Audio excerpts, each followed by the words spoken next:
오늘 우리에게 주시는 하나님의 말씀은 마태복음 18장 1절로 14절 말씀입니다. 신약성경 29면입니다. 이제 말씀을 봉독합니다. 말씀을 봉독할 때 하나님의 음성을 친히 듣는 시간이 되시길 바랍니다. 그때의 제자들이 예수께 나와 이르되 천국에서는 누가 크니이까? 예수께서 한 어린아이를 불러 그들 가운데 세우시고 이르시되 진실로 너희에게 이르노니 너희가 돌이켜 어린아이들과 같이 되지 아니하면 결단코 천국에 들어가지 못하리라. 그러므로 누구든지 이 어린아이와 같이 자기를 낮추는 사람이 천국에서 큰 자니라. 또 누구든지 내 이름으로 이런 어린아이 하나를 영접하면 곧 나를 영접함이니 누구든지 나를 믿는 이 작은 자 중 하나를 실족하게 하면 차라리 연자맷돌이 그 목에 달려서 깊은 바다에 빠뜨려지는 것이 나으니라. 실족하게 하는 일들이 있음으로 말미암아 세상에 화가 있도다. 실족하게 하는 일이 없을 수는 없으나 실족하게 하는 그 사람에게는 화가 있도다. 만일 내 손이나 내 발이 너를 범죄하게 하거든 찍어 내버리라. 장애인이나 다리 저는 자로 영생에 들어가는 것이 두 손과 두 발을 가지고 영원한 불에 던져지는 것보다 나으니라. 만일 내 눈이 너를 범죄하게 하거든 빼어 내버리라. 한 눈으로 영생에 들어가는 것이 두 눈을 가지고 지옥불에 던져지는 것보다 나으니라. 삼가 이 작은 자 중에 하나도 업신여기지 말라. 너희에게 말하노니 그들의 천사들이 하늘에서 하늘에 계신 내 아버지의 얼굴을 항상 배옵느니라. 너희 생각에는 어떠하냐? 만일 어떤 사람이 양 100마리가 있는데 그 중에 하나가 길을 잃었으면 그 99마리를 산에 두고 가서 길 잃은 양을 찾지 않겠느냐? 진실로 너희에게 이르노니 만일 찾으면 길을 잃지 아니한 99마리보다 이것을 더 기뻐하리라. 이와 같이 이 작은 자 중에 하나라도 잃는 것은 하늘에 계신 너희 아버지의 뜻이 아니니라. 아멘. 오늘은 종교개혁 500주년이 되는 해에 종교개혁을 기념하는 10월달의 첫 주입니다. 종교개혁 500주년에 하도 그 얘기를 들어서 이제는 피로가 많이 이제 있으실 텐데 그럼에도 불구하고 이 10월달은 종교개혁을 기념하는 개혁의 달로 우리 개혁교회들이 뜻깊게 보내고 있는 그러한 달이기도 합니다. 기쁜 마음으로 이 10월을 맞이해야 하는데 조금 두려움이 앞서는 것은 올해 내내 많은 사람들이 그리고 많은 교회가 우리 교회를 포함해서 개혁이 되어야 한다라고 하는 말을 이제 많이 하면서 지금까지 지내왔는데 이 10월이 다 지나고 나면, 그러니까 종교개혁 기념의 달이 다 지나고 나면 다시 교회가 제자리로 돌아가는 것은 아닌가라고 하는 그러한 걱정과 두려움이 있습니다. 저는 오늘부터 3주간에 걸쳐서 이 종교개혁 기념의 달을 맞이해서 교회 분립에 대한 설교를 하려고 합니다. 하루에 다 하기에는 설교 시간이 좀 짧아서 3주로 나눠서 이제 설교를 하려고 하는데 이 3번의 설교가 다 이제 돼야 우리 교회가 왜 이런 마음을 가지고 분립을 하려고 하는가 하는 것을 이제 정리가 될 것입니다. 교회 분립의 소리는 참 많은데 생각들이 다 다르다 보니까 이제 여러 가지 그 분립에 대한 이견들이 이제 있는 것이 사실인데 우리가 3주간 예배를 같이 드리면서 분립에 대한 같은 생각을 하고자 합니다. 그런 마음을 가지셨으면 참 좋겠습니다. 요즘 한국 교회에 부는 운동이 하나 있는데 그것은 건강한 작은 교회 운동입니다. 아마 교회에 좀 관심이 많으신 분들은 들어보셨으리라 생각을 합니다. 대형 교회들의 여러 가지 불미스럽고 걱정스러운 문제들이 수그러들지 않으면서 건강한 작은 교회 운동이 한국 교회를 살리는 새로운 대안이 되어야 한다라고 하는 목소리들이 일각에서 높아지고 있습니다. 건강한 작은 교회 운동을 주장하는 분들의 말에 의하면 이 작은 교회의 유익은 제일 먼저 성도들 간의 깊은 교제가 가능하다.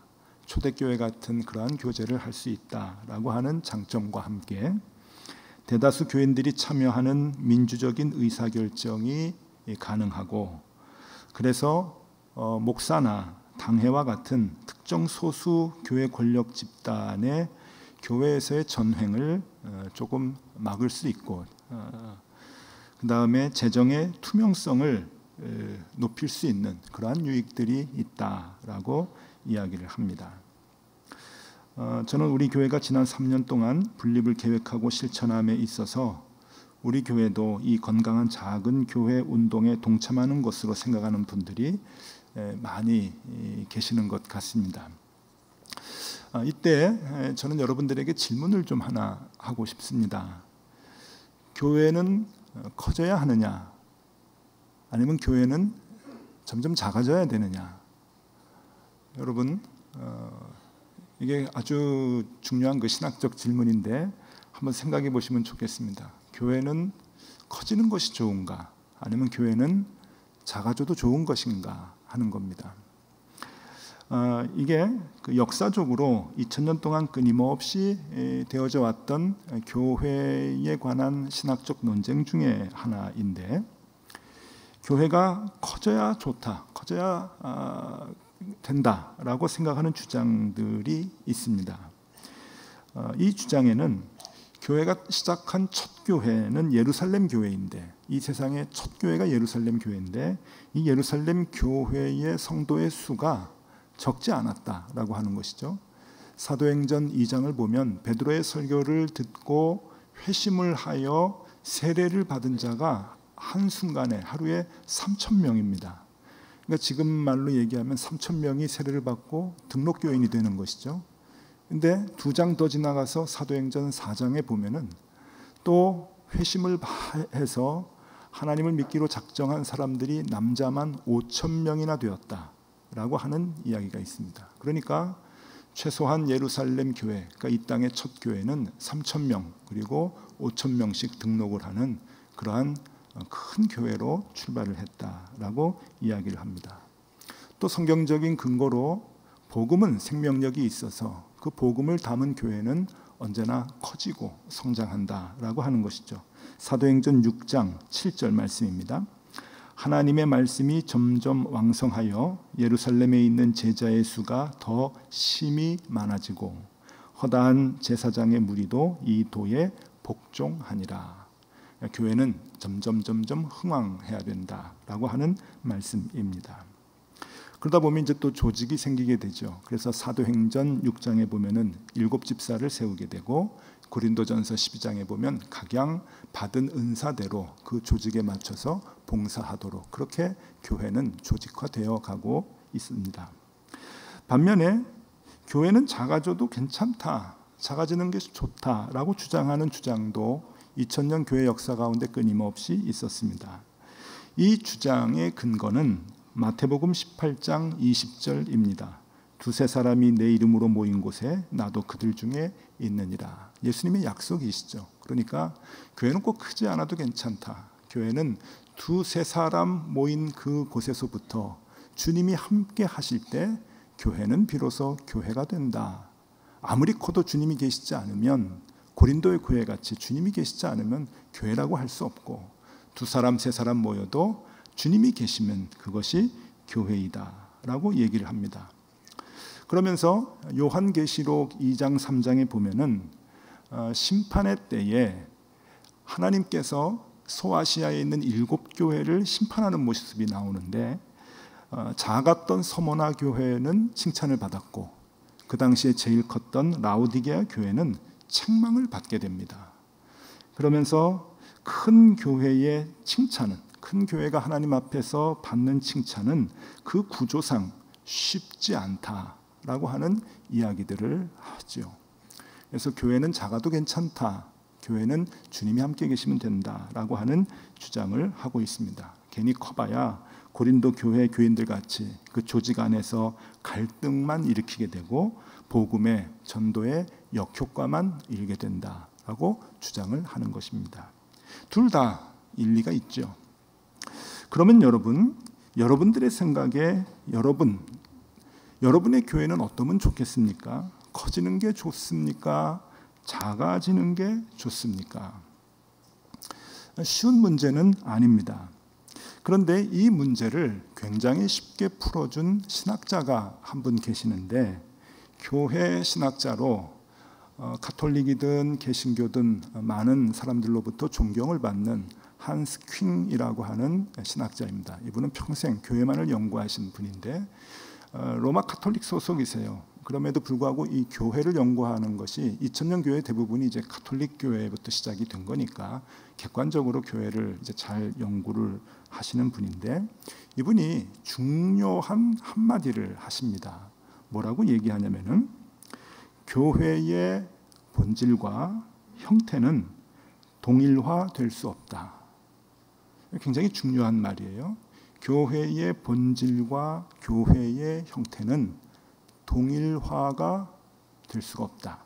이게 무슨 말인가 하면은, 이 말이 그 중요한 신학적 갈등과 그 논쟁의 종지부를 찍는 말과도 같은 답인데, 무슨 뜻인가 하면은, 교회는 시대에 따라서 그 형태가 커질 수도 있고 작아질 수도 있다. 또 그 시대에 따라서 교회는 조직화되어야 할 때가 있고 조직이 없는 교회가 있을 수도 있다라고 하는 겁니다. 그래서 교회의 외적인 형태는 시대와 사회에 맞는 형태가 있는 것뿐이지, 교회의 외형적 모습은 정형화가 될 수 없다. 정형화되어서는 안 된다. 이런 모습이 교회의 바른 모습이다. 아니다, 이런 모습이 교회가 더 올바른 모습이다라고 얘기할 수 없다라는 말씀이죠. 어떻게 보면은 그냥 누구나 할 수 있는 말 같지만 그렇지는 않습니다. 역사적으로 보면은 여러분, 기독교인들이나 교회가 사회로부터 고립이 될 때가 있습니다. 핍박을 많이 받았던 카타콤 시대, 로마로부터 핍박을 받았던 그 시대는 기독교인들이 다 지하로 내려가서 거기서 조직화된 공동생활을 하죠. 생사를 같이 하는 생명 공동체가 됩니다. 그때의 교회는 굉장히 큽니다. 그리고 조직적으로 움직이게 되죠. 그때뿐만이 아니고 지금도 역시 마찬가지입니다. 사회적으로 고립이 되는 기독교 교회들이 있습니다. 그것이 이제 유명한 게 이집트의 콥틱 교회라고 있는데, 이집트는 이슬람 국가죠. 이슬람 국가에서 기독교인들의 핍박은 어마어마합니다. 그러니까 이들이 모여 삽니다. 카이로에도 가면은 그 콥틱 교회 교인들이 함께 모여서 빈민가에서 살아가죠. 아무도 가기 싫어하는 그 빈민가, 거기에 기독교인들이 모여서 거기에서 쓰레기를 처리하는 그러한 그 일을 하면서 적은 돈을 가지고 경제적으로 어려움을 받으면서 기독교인들이 공동체를 이루고 살아간단 말이죠. 큽니다. 거기에 있는 교회들이 크고 예배드리는 모습들이 장엄하죠.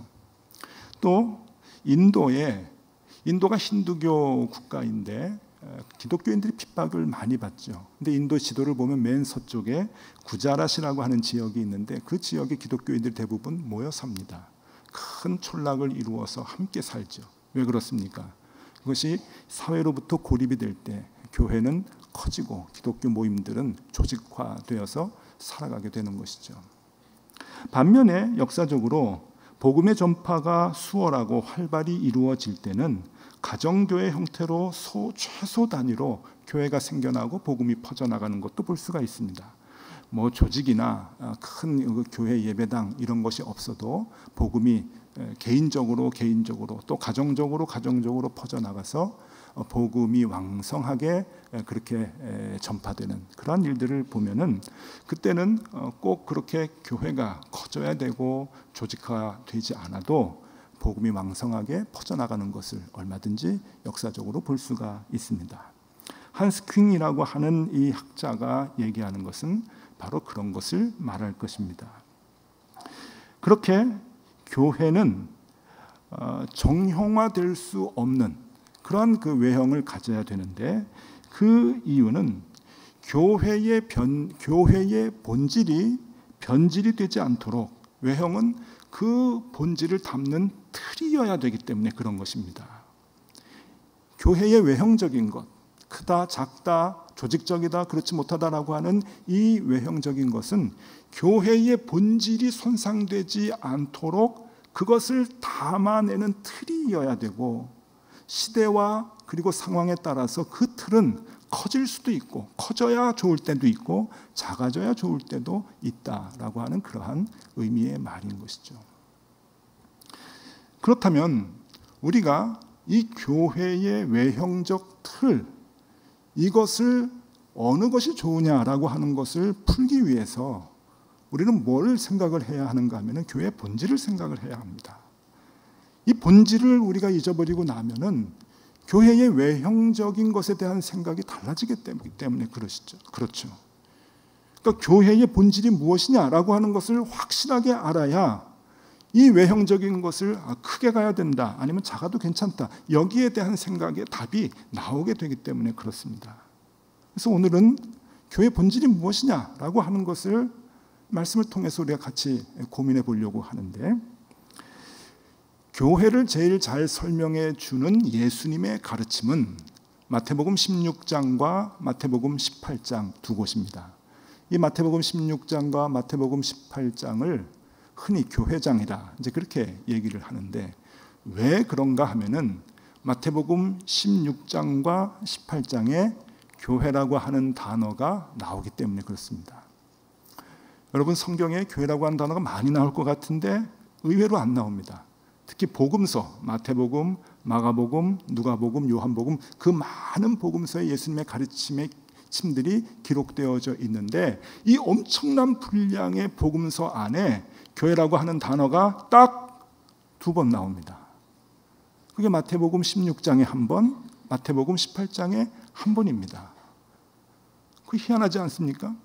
그래서 이 단어가 나온 장을 교회장이라고 얘기하고, 주님께서 교회를 설명하면서 교회라고 하는 단어를 말씀하신 것이거든요. 마태복음 16장은 베드로가 예수님께 고백을 합니다. 주는 그리스도시요 살아계신 하나님의 아들입니다 라고 하는 고백을 했더니 예수님께서 그 고백 위에 교회를 세우겠다고 선언을 하시죠. 마태복음 16장 18절의 말씀입니다. 또 내가 네게 이르노니 너는 베드로라. 내가 이 반석 위에 내 교회를 세우리니 음부의 권세가 이기지 못하리라. 역사적인 순간입니다. 교회라고 하는 단어를 예수님께서 처음 얘기하시는 거예요.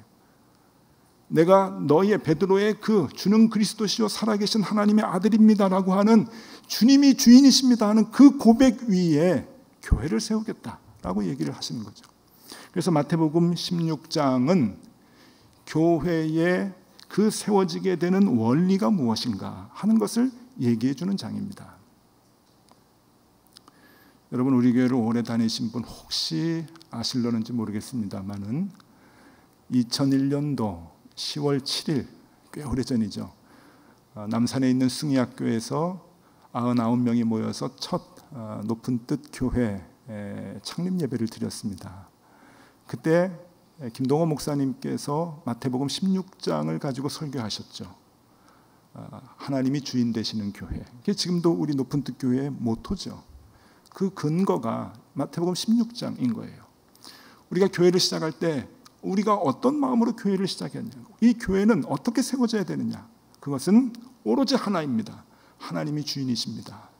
교회의 주인이실 뿐만 아니라 하나님이 우리의 삶의 주인이십니다 라고 하는 그 고백의 모임이, 그 공동체가 교회가 되어야 된다 하는 그러한 의미였죠. 그래서 지금까지 우리가 신앙생활을 해왔는데, 그것이 이제 마태복음 16장의 의미라고 한다면 마태복음 18장은 조금 다릅니다. 그것이 교회가 세워진 의미이면 그 다음에는 그럼 어떻게 교회가 운영이 되어 가야 하느냐, 어떻게 이 땅에서 그 교회는 어떤 공동체로 만들어져 가야 하느냐라고 하는 것을 얘기해 주는 것이 마태복음 18장이라고 하는 겁니다. 그래서 마태복음 18장은 1절부터 마지막 35절까지 전체를 다 우리가 꿰뚫고 이해할 수 있어야, 예수님께서 원하셨던 교회가 이런 공동체구나 라고 하는 것을 알 수 있게 되는 것이죠. 오늘 주보에 나와 있는 본문은 주보의 지면이 한정적이어서 14절까지만 기록을 해놓고 있지만 제가 전체를 다 우리 한번 이렇게 설명을 좀 드리도록 하겠습니다. 마태복음 18장의 1절부터 14절까지는 우리가 잘 아는 내용이죠. 아이를 이제 나에게 오는 것을 막지 말아라. 그러면서 이제 아이를 데려다가 천국을 설명하시는 것인데, 흔히들 우리가 이 말씀을 보면 겸손해야, 어린아이들 같이 자기를 낮춰야 천국에 들어갈 수 있겠다라고 하는 말씀으로 해석을 하는데, 이 말씀이 그런 말씀이 아니고 교회에 대한 설명이란 말이죠. 교회를 설명하면서 이 말씀을 하실 때 주님이 원하시는 이 요지는 뭔가 하면은 누가 천국에 들어갈 수 있는가 하는 겁니다. 천국에 들어갈 수 있는 사람이 누구냐? 겸손해야 들어간다? 이게 아닙니다. 천국에 들어갈 수 있는 사람은 어린아이이든지, 그 당시에 천하게 여겨졌던 어린아이이든지 장애인이든지 너희들이 업신여겨서는 안 된다 하는 겁니다. 왜냐하면 그들 모두가 다 잠재적 천국 시민이기 때문에 그들을 무시하면 안 되고 그들과 함께 천국에 들어갈 수 있도록 우리가 애를 써야 한다 하는 말씀입니다. 그들이 천국에서 더 큰 사람일지 누가 아느냐? 그래서 그 소자 하나라도 소중히 여기고 함께 천국에 들어갈 수 있도록 우리는 최선의 노력을 다해야 한다라고 설명을 합니다. 그래서 맨 마지막 12절 14절에 이른 양 한 마리의 비유를 하는 겁니다. 그래서 나오는 거예요. 교회 공동체는 소자 하나도 외면하지 아니하고, 약한 자 하나라도 외면하지 아니하고, 잃어버린 자 하나라도 외면하지 아니하고, 그들과 함께 그들을 쫓아가서 그들을 살려내서 그들과 함께 천국에 들어갈 수 있는 천국 시민이 되도록 만드는 그 일을 하는 것이 교회다. 교회다. 그 다음에 15절부터 20절까지는 죄를 범한 형제들이 있을 수 있어요.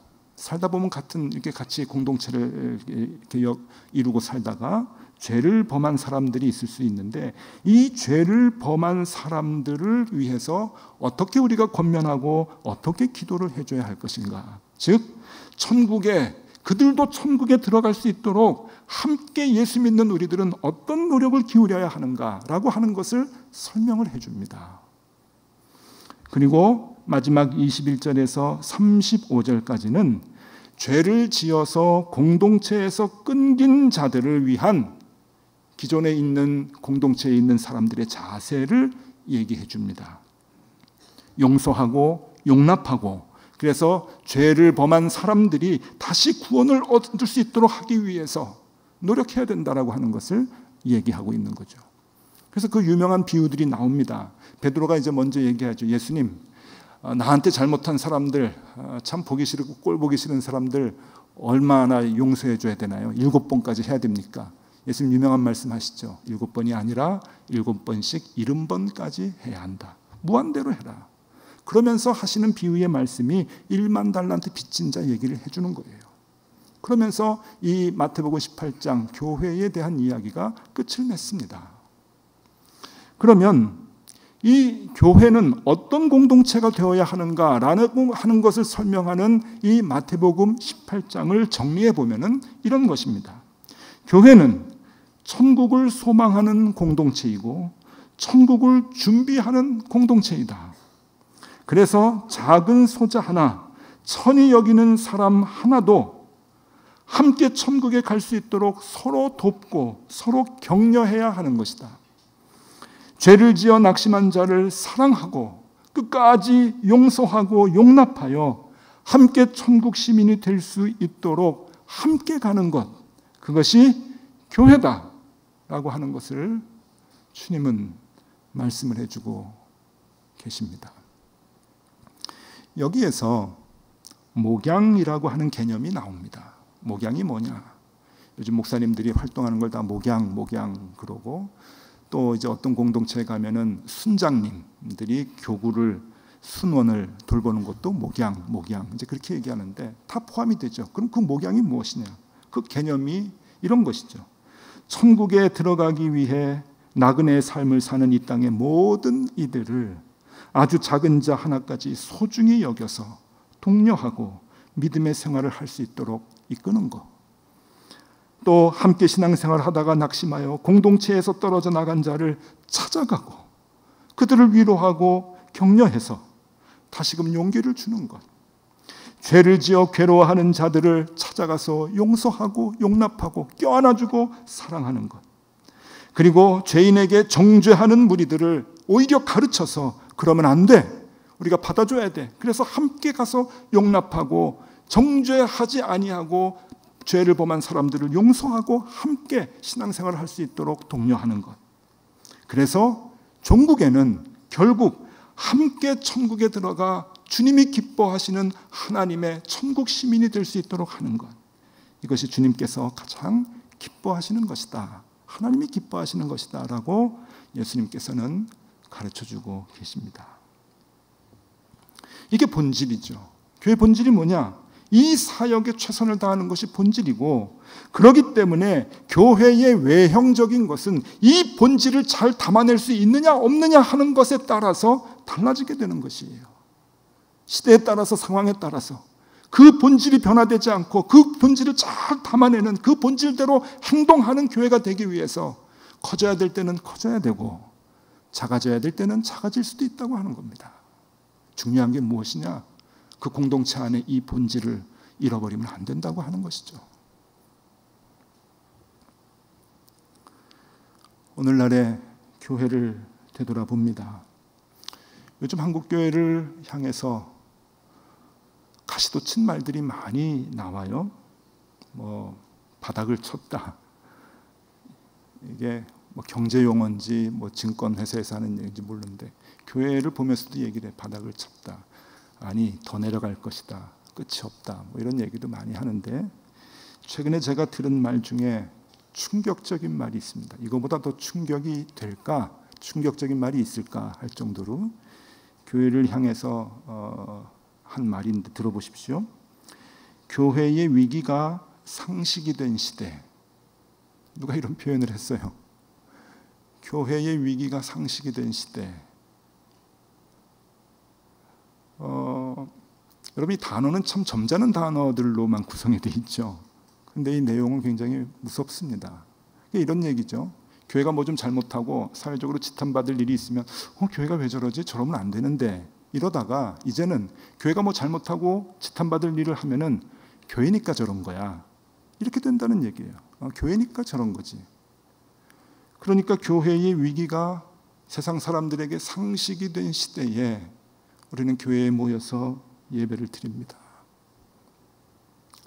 그런데 이 교회의 위기를 교회의 외형적 형태가 커져가는 대형화 때문에 교회의 위기가 왔다라고 보는 것에 저는 동의하지 않습니다. 외형적인 건 관계없습니다. 그럼 작은 것은 선한가? 교회가 작아지면 이런 교회의 불상사들이 없어지나? 저는 그렇게 보질 않습니다. 작은 교회도 얼마든지 더 부정한 모습, 사회적으로 지탄받는 모습이 얼마든지 있을 수 있습니다. 중요한 점은 교회들이 이 외형적인 형태와 관계없이 본질을 감싸고 있느냐, 그 주님께서 우리에게 분부하신 마태복음 18장의 그 본질을 감싸고 있느냐, 그 본질을 지키기 위해 외형적인 형태를 이루고 있느냐. 본질이 우선이기 때문에 그것을 위해서 외형적인 형태들이 변화될 수 있느냐, 그게 중요하다고 하는 것이죠. 여러분, 우리 교회는 이 교회의 본질을 충실하게 수행하고 있습니까? 십자가 정신으로 주님을 따르는 자들의 교제가 활발하게 이루어지는 그러한 교회가 지금 되고 있습니까? 제가 목회한 지가 벌써 32년째입니다. 이제 전도사부터 시작을 하면은 이제 32년째인데 목양이라고 보면 좋죠. 제가 목회 30년을 하면서 생각을 하는 것은, 그냥 솔직한 고백은요, 교회가 외형적으로 커지면 본질적인 일의 수행이 상대적으로 소홀해지기 쉬운 것이 사실입니다. 정말입니다. 해보니까 알겠더라고요. 교회가 외형적으로 커지면 많은 에너지들이 관리에 관심을 갖고 경영에 관심을 갖고 힘을 쏟게 됩니다. 담임 목사, 외부적인 일들이 많아지면서 교인들과의 1:1 접촉이 쉽지 않게 됩니다. 주중에 누가 돌아가시면 잘 모릅니다. 이건 목양이 아니에요. 누가 내일 수술을 받는다 그러면 병원에 못 갑니다. 이게 무슨 천국 시민의 삶의 교제입니까? 부목사님, 저도 부목사 다 거쳐봤습니다. 행정적인 일들이 많아지면서 목양의 시간들을 빼앗기게 됩니다. 기도 시간보다 회의가 많아지게 되고 성경을 읽는 시간보다 서류에 집착하는 시간이 많아지게 되죠. 교회가 외형적으로 커지면 자연히 일어나는 따라오는 일들이고 우리 교회에서도 이러한 현상은 자유롭지 못합니다. 이미 일어나는 현상입니다. 여러분, 이쯤 되면 교회는 그리고 목사는 결단을 내려야 합니다. 우리 교회가 어디로 갈 것인가? 결단을 내야 되는 거예요. 점점 더 커져서 크고 유명한 교회 대열에 설 것인가?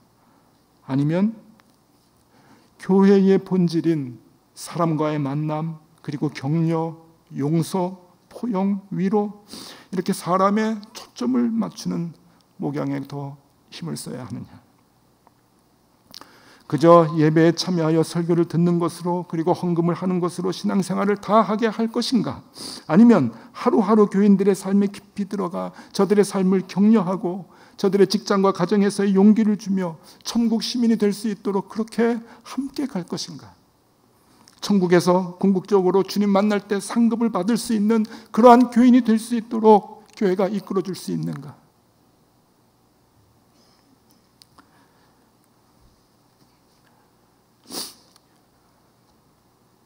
교회가 커지면 숨은 교인들이 더 많아집니다. 익명의 교인들이 많아지죠.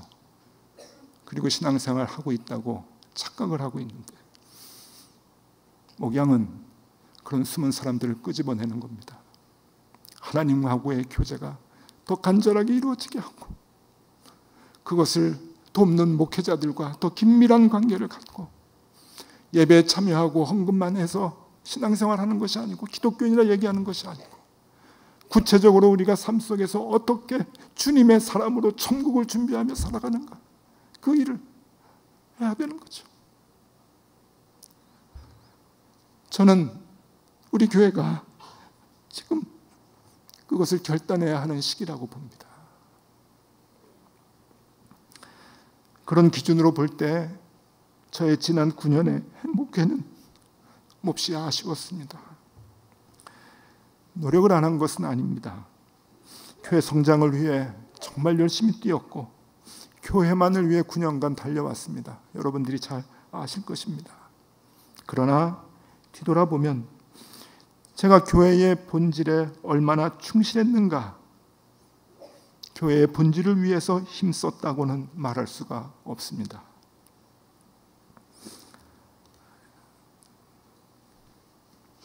우리 교회도 본질을 담아내지 못할 만큼 이제는 교회가 외형적으로 커졌습니다. 그래서 점점 더 나빠지고 있습니다. 주님이 원하시는 아름다운 교인들의 교제가 더 필요한 시기가 되었습니다. 여러분, 저는 무능합니다. 목회를 30년 해왔지만 외형이 커짐에도 불구하고 교회의 본질을 충실하게 감당해낼 수 있는 방법을 잘 모릅니다. 혹 그 방법을 알고 계시면 알려주세요. 알려주세요. 교회도 계속 커지면서 우리가 긴밀하게 천국 시민으로 신앙생활 할 수 있는 그 방법이 있으면 알려달라는 거예요. 제가 이 분야의 전문가지만 잘 모르겠어요. 30년 몸담고 이 일을 했지만 저는 잘 모르겠습니다. 그저 이 부족한 생각에, 이 부족한 신앙에 알 수 있는 것은 그나마 외형이 조금 줄어들면 본질에 조금 더 충실한 우리의 신앙 공동체가 될 수 있겠다라고 하는 그 생각입니다. 그래서 교회를 분립하여 더 좋은 교회를 만들면 좋겠다라고 하는 생각이 있는 거죠. 그래서 이것은 한 번에 그치는 것이 아니라 기회가 되면 계속해서 더 분립을 해서 1000명씩 되는 교회, 또 500명씩 되는 교회, 그러한 것을 꿈꾸며 이러한 일들을 시작을 하게 되는 것입니다. 목사 개인의 공명심 아닙니다. 이거 하면은 유명해지고 그런 거 아닙니다. 교회를 생각하며 내린 부족한 저의 신앙의 고백이고 종교개혁 500주년을 기념하여 우리가 할 수 있는 최선의 선택이라고 생각을 합니다. 뭔가 있어야 되잖아요. 교회를 회복시켜라, 찬양만 하는 것이 아니라 뭔가 결단을 하고 실천을 해야 되지 않겠습니까? 다시 교회의 본질을 회복하는 우리 교회가 되었으면 좋겠습니다.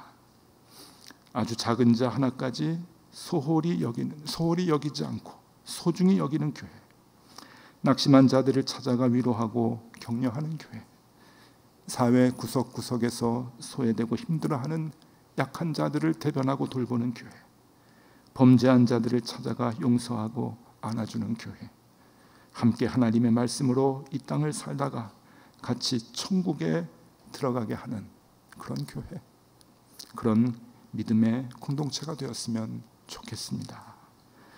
마태복음 18장 12절에서 14절까지의 말씀을 다시 읽어드리고 오늘 설교를, 첫 번째 설교를 맺으려고 합니다. 너희 생각에는 어떠하냐? 만일 어떤 사람이 양 100마리가 있는데 그 중에 하나가 길을 잃었으면 그 99마리를 산에 두고 가서 길 잃은 양을 찾지 않겠느냐? 진실로 너희에게 이르노니 만일 찾으면 길을 잃지 아니한 99마리보다 이것을 더 기뻐하리라. 이와 같이 이 작은 자 중에 하나라도 잃는 것은 하늘에 계신 너희 아버지의 뜻이 아니니라. 교회를 향한 우리 주님의 가르침입니다. 기도하겠습니다. 주님, 하나님의 교회를 우리에게 맡겨주셨습니다. 이 교회가 하나님의 뜻에 맞는 교회가 되었으면 좋겠습니다. 지극히 작은 소자 하나까지도, 또 죄로 인해 낙심한 자 하나까지도 서로 격려하고 위로하고 안아주고 용납하여 함께 천국을 소망하고 그 천국에 들어가는 그런 믿음의 공동체가 되게 하여 주시옵소서. 오직 그 일을 위해 교회의 겉모습을 만들어 나가는 주님이 정말로 기뻐하시는 교회가 되게 하여 주시옵소서. 예수 그리스도의 이름으로 기도드리옵나이다. 아멘.